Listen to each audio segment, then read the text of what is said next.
Real खबरेमध्ये आता आपल्या सोबत आहेत आमदार ज्योतिताई गायकवाड आहेत. ज्योतिताई, उद्धव ठाकरेंच्या सोबत आपण सुद्धा काम केलेलं आहे.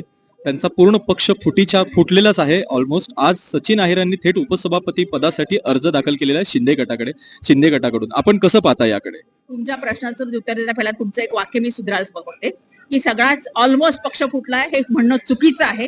जेवढे आहेत ते निष्ठावंत कार्यकर्ते आहेत आणि महाविकास आघाडीमध्ये जेवढे निष्ठावंत कार्यकर्ते आता शिल्लक आहेत ते सगळे सबळ आहेत.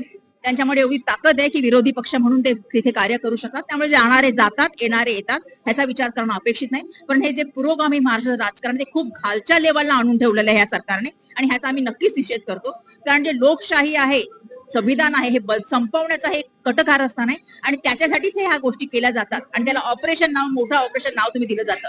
हे ऑपरेशन कशाचं? हे ऑपरेशन म्हणायचं काय ह्याला?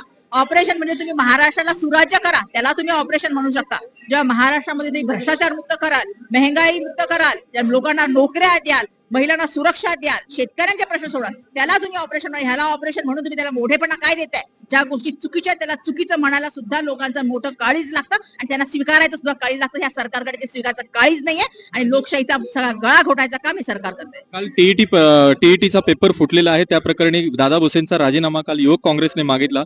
ताई, अद्याप राजीनामा ना धर्मेंद्र प्रधानांनी दिलेला ना दादा भुसेंनी दिलेला. विरोधी पक्ष म्हणून आपण इथे सरकार असं आहे की कितीही त्यांच्यावर आरोप हो, त्यांना क्लीन चिट देण्याचं काम मुख्यमंत्री करतात आणि मंत्र्यांना सुद्धा त्याच्याबद्दल काहीही वाटत नाही.